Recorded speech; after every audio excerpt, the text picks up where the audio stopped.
just add. 9 o'clock, we'll call the meeting in order. Please join me in the Pledge of Allegiance. I pledge allegiance to the flag of the United States of America and to the republic for which it stands, one nation, under God, indivisible, with liberty and justice for all.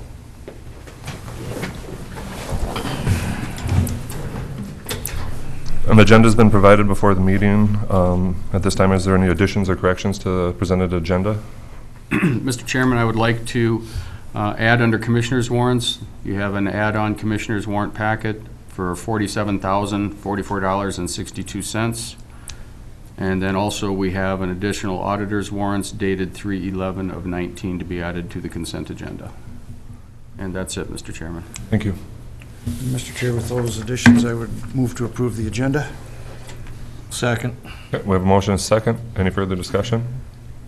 All in favor signify by saying aye. Aye. Opposed, the same. Motion carries. Next up, we have the approval of the consent agenda, which includes the approval of meeting minutes of March 5th, 2019, auditor warrants of 3/8/19, 3/11/19, commissioner warrants and meal reimbursements, hospital warrants, in the total of $244,905.29. The February 2019 Treasurer's Report. Mr. Chair, I believe it would also include the minutes of the March 4th Road and Bridge hearing. And with that, I would move to approve the consent agenda. And I will second that. Okay, we have a motion and a second. Is there any further discussion? All in favor signify by saying aye. Aye. Opposed, the same. Motion carries.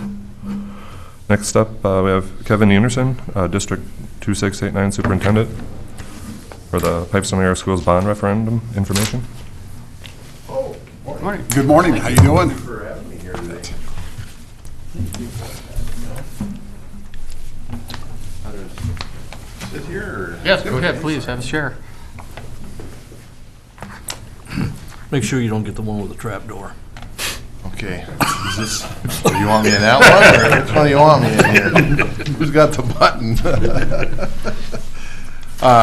Also have Lance Oy and Amy Nelson, school board members are here this morning, so if there were any questions, feel free to ask them also, but Are they comfortable there? Would they like to join you at the table there? they'll come on up. Yeah. There, they got one.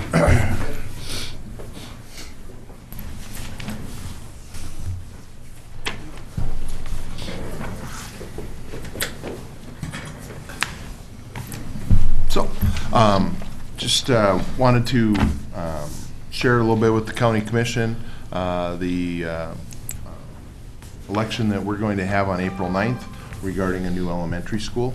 The school district has been working on this for a couple of years. I've been telling people that when I was hired as the superintendent, they said we needed to do some work on our elementary schools, and so we began doing an assessment of all of our facilities and where we were at and what did we need to do. Brown and Hill are both 60 years old. They need some work done. They need to have some monies put into them for their infrastructure. Structurally, fairly sound, but for the most part, we needed to put about $8-9 million into those buildings. So we had a community meeting and asked the community to look at this and review this information and advise the board on what they thought would be best. We had over 50 people come out to the golf course, and they looked it over and said, you know, I think you should really look at what are the options, what are the prices, and you know, what would be a reasonable solution. So from there, the school board put together a task force, community task force made up of about 30 to 40 members of the community, and they kind of dug into what the options were, and we looked at fixing up those buildings and adding on the spaces that we needed. That came to about $22 million. A new addition and redoing it, maybe like at the Brown site or the Hill site, was in that same ballpark. I believe it was about 24 million, somewhere in there. And then also building a new elementary out at the current middle school, high school site, which with K through 4 was about 24 million. What we're proposing is to move the 5th grade in there, so it brings the total price tag of this new elementary school to about $26.8 million. One of the things that makes this work out pretty well is that the current middle school, high school bond will be paid off. So we are going from one would be going from one to another. We wouldn't see huge ups and downs with taxes. So that makes sense, and our task force also stated that was a good selling point and good thing to take care of this. So, also, we have a second question on the ballot, which is for safety and security at the current middle school, high school. That building is fairly new, built in 2003. But even those entrances, you walk right into you're in the school. Secure entrances today in schools, you go into an office area, so we would need to add on a new vestibule. Somebody walks in, gets buzzed in, and then you're right into the office, do your sign in, what's your business, and then you would be able to go out. So that's one of the things we want to do there. We also have, I believe, 26 exterior doors that are not always sealed tightly, so we would like to put some things that make sure that we know that our doors are closed and locked and such. And then we also have the community library. We'd like to add some features in there to give staff in there the capabilities of locking down the library so that we could enhance those security features also. So that's where that is at. Along with the elementary price tag, all of those security features would be in that new building, so we would have that. We also have in there the decommissioning of Brown and Hill. So if this were to be successful, the school district's plan would be to decommission those two buildings, remove them, take the utilities back to the curb, and then sell the property to the highest bidder. The school district is not interested in being a real estate developer, so we're looking to not have that property and look to maintain it or mow the grass or do whatever we need to do there. So looking to move on. Another thing is that we want to make sure is that the ag to school tax credit that the state passed in 2017 is now applied. On the last page, that is our business manager Jackie Kennedy was down here with Tyler here last week studying and trying to figure out all of the taxation things, and he does a good job and everything's accurate, so you guys are right on with all of your taxations. But line 4B is where the ag to school tax credit is for our ag property. That is a 40% reduction in property taxes for school bonds that our farm land and ag property sees with this. So that gets to be a nice price tag also. When we look at the $27 million bond, ag to school would cover about 7.7 million of that price tag. So that state is helping to equalize that out a little bit too for our farmland. So we have in here in this booklet kind of a rough idea of where things are at and the taxes and kind of the history that I went through. So I'm not going to read that to you, but you guys can look over that. And if you have any questions, or if you have any questions, make sure please to let us know. But at this time, I don't know if you guys have any. Go ahead. If you sell the two properties where the existing schools are on, what will happen to that money? That money goes into our general fund, and the school district can determine how they want to use that. So we can apply it towards the building project, or... That was my question, is if it would be applied to reduce this or no? That's up to the school board to decide how those funds are used. There's no, the law says it goes into your general fund, so. Right, okay. But they can use that money however they would see fit. Very good. You mentioned this would cover 1 through 5 as well as kindergarten too? Pre-K through grade Pre-K, 5. okay. So it's, right now, we have preschool. We lease space in Jasper and we lease space at First Lutheran. We've actually moved all of our preschool out of Brown Elementary due to, we've had nice kindergarten class sizes the last couple of years, so we're actually hurting for space there and we don't have room for them. I know it's not related, but I'm just curious, do you see that trend continuing with the influx of all these young students?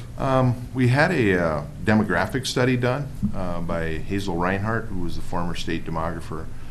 She does a 10-year analysis, and she says our enrollment's going to grow by about 100 students over the next 10 years, which is all grade levels. But across the state, we're seeing we were on a kind of a low with numbers of children, and we're kind of back on an upswing again. So just across the state in general, we're seeing an increase in the number of children. So just the trends, how it works. So something we have to significantly change, I think, in Pipestone for there to be huge enrollment. I just didn't know if that trend continued. Would this proposed building be large enough then? Good question. This building proposal is for 600 students. We're currently at 525 in this age group, so there is a little bit of room there. But like anything, I mean, 600 is a guideline and optimal probably. You take other schools, if your enrollment goes up, I mean, you squeeze them in, classes get larger, but there's plenty of room. I think we feel pretty comfortable that this will be sufficient for our lifetime. All right, Maybe thank you. not Amy's, but I'm flattered. yeah. Lance and I were like, whatever. Does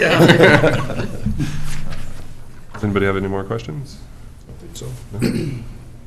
Thank you. Any other comments or anything? I guess, again, just wanted to keep you guys informed of what we've got going on, and if you ever hear anything or if there are any questions, please don't hesitate to give me a call or talk to any school board members. And we just want to make sure that everybody knows the facts and what we've got going on. So this is where we're at. Absolutely. Thank you guys so much. All right. You have a great day. Cool.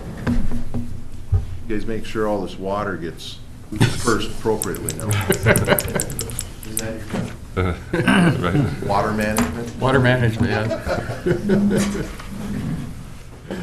Thanks for coming down.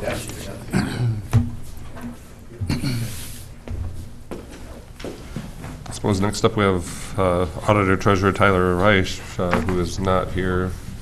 Is there any other business, or is there personnel or anything that we can move on? I've got one personnel item, Mr. Chairman. Kathy's on vacation this week, so she asked me to let you know that the appraiser position was interviewed for. They had 18 apply for the position and interviewed 4. So no decision has been made yet. Also a secondary, the Highway Department and Kathy interviewed for a highway maintenance worker, and an offer was made internally to current employee Nate Stoll. And again, he was an internal candidate at the Highway Department, and then he accepted the position and will be starting at step 2 on the plan. So at some point, they will be looking for another person to work out at the Highway Department as well. So, and they did have an offer out to a gentleman for the second position out there, but he has not responded back to Kathy yet. So I have nothing more to report on that. So there is an offer, but I'm just waiting to hear back from the candidate. Okay. Can you tell us a little bit more about Nate? What position was he filling? So that'll have to be backfilled, you're saying? His current position that he's moving up from. No, I Okay. can't. Kathy can tell us. I'll have to defer that to Yeah. Kathy. I'm not Yeah. exactly sure. She didn't put that on there for me, so I apologize for not having that for you today. But just a brief update on that. No action today, just information. No action Okay. required from the board, just informational for you. I guess if there isn't anything else, we can move up. I guess we could take a recess till 9:30. Let's go recess. Okay. All right. Need to take a vote on that. Just recess. Okay, it's 9:26, so we'll reconvene the meeting. With us right now, we have Auditor Treasurer Tyler Reich. Morning, everybody. Morning. All right. So, first thing I think that was on the list was the Eide Bailey audit agreement. This is the same audit agreement as every other year. We just have to sign that says, yes, Eide Bailey is going to be doing our financial statements for us. Last year, the process went very well. I will say, like the commissioners, you guys got that letter about a desk review. I checked with pretty much everybody who went to non-state auditors has been getting that desk review. I looked through it. It is very piddly. It doesn't mean anything. It's essentially just differences in presentation of the numbers, where they would want something listed as a liability instead of an asset, so on and so forth. Eide Bailey thinks it's one way, the state auditors think it's another, and it's just interpretation of the auditing standards. Eide Bailey's fighting for us on it. They said it's very standard. They're used to these kind of things, and it shouldn't be an issue really whatsoever. So I'm kind of letting them run with that. They told me to not worry about it whatsoever. I just want to let you guys know, because I know that those letters were sent to you as well. So, but I am seeking approval to move forward with Eide Bailey for the year-end 2018 audit. Second. We have a motion and a second. Is there any other further discussion? Okay, if not, all in favor signify by saying aye. Aye. Oppose the same? Motion carries. And secondly, we had another home initiative abatement program estimate, or application that we received for Betty Kramer. You might remember, this is the individual whose house we actually approved the disaster abatement on for last year. She had a fire in the building, or in her house, in her garage. So I am looking for approval to have the, I wasn't quite sure on the date and time. That's fine. That works, okay. So it'd be 9:45 on March 26th. For the public hearing, the annual abatement amount was just shy of $3,000 total, or $1,000 per year. And this is on parcel 11.001.0500. Mr. Chair, I'll move that we set a public hearing for Betty Kramer's new home tax abatement for 9:45 on March 26th. I'll second that. We have a motion and a second. Is there any further discussion? Okay, if not, all in favor signify by saying aye. Aye. Oppose the same? Motion carries. All right, thank you. Thank you. Anything else? Tyler, just a quick question. Yeah. How much time do we have left? Do we have all of 2019 left in this program? Yes, Okay. we have all 2019. Wondering, we thought it was, Exactly, but- yep. Okay. And we actually have a number of them kicking in this year. Probably about, I have the list, I think it's probably about half of them are 100% complete now, so they'll be starting to get their payments this year for the next 3. So it's nice to finally get the program actually going as far as running it, now that we have all the houses built, or some of the houses built. So yeah, it should be pretty smooth. I will just, I guess, kind of toss out the reminder that people do have to pay the taxes on these, and we will actually just turn around and cut them their share of the county. So it's not that people don't have to pay, they do have to pay up front, and then they just get a refund. So just kind of reminder to everybody for that one, so. Thank you. Just a comment or question on the state auditor. Yeah. Our last Southwest Health and Human Services meeting. Yeah, that's quite a discussion there, and it sounds like they're really, the state's really pushing us back on that. Yes, I've been brought into the realm a little bit. I had a discussion with E.J. Moberg, the Lyon County Auditor Treasurer, and from the sounds of it is that the new state auditor essentially wants to, I don't want to say flex her muscle, but it's kind of what she's doing. Yep. And essentially the same thing that the counties just went through, the long 3-year lawsuit that the previous state auditor filed against us and ended up losing.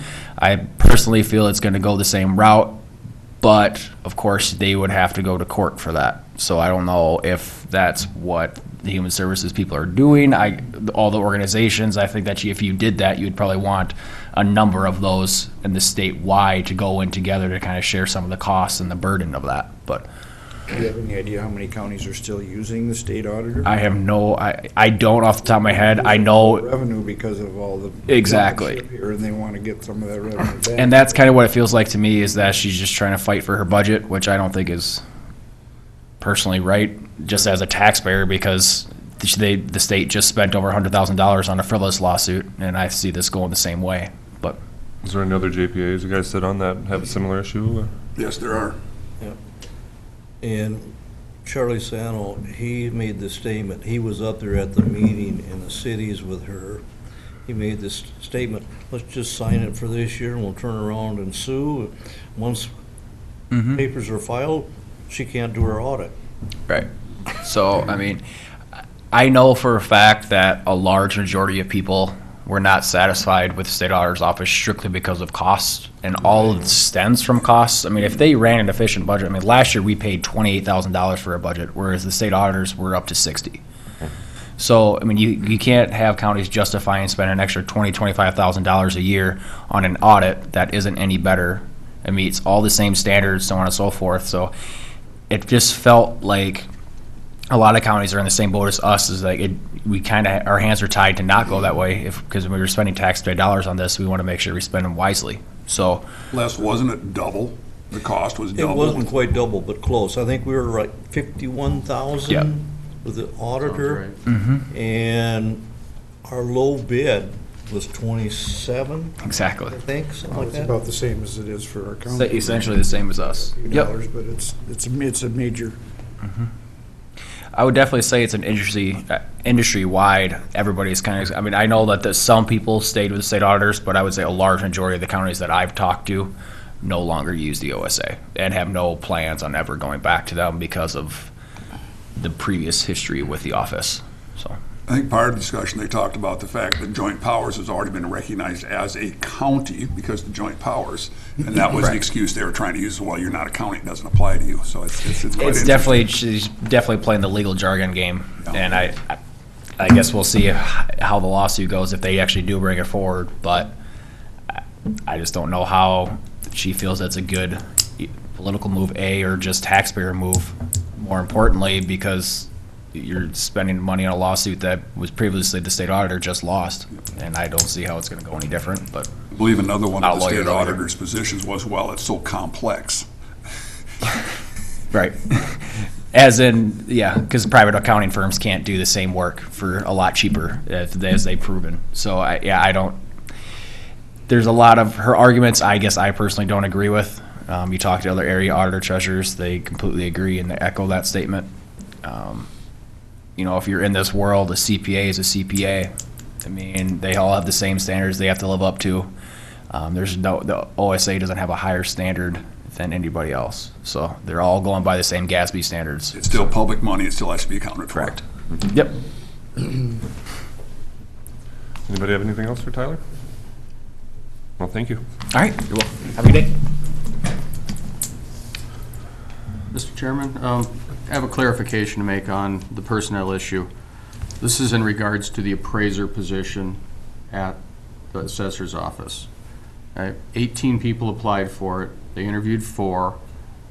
An offer was made to Nate Stool from the Highway Department for this job. Oh. So he did accept that, so he is a maintenance worker, so his position will then be advertised and filled. And he's starting the position at step 2. Okay. And he does have a business background and business degree, and apparently he interviewed very well, and they made the decision that he would be a good choice for that department. Sounds like he'll be an asset to the. Apologize for my error in my notes. No problem. Very good. Thanks for clarification all the same. Welcome. And that's all I have, Mr. Chairman. Okay. Is there any other business coming before the board today? Then I'll entertain a motion to adjourn. So moved. And second. Okay, well, motion second. Any further discussion? All in favor signify by saying aye. Aye. Opposed the same. We stand adjourned. Thank you.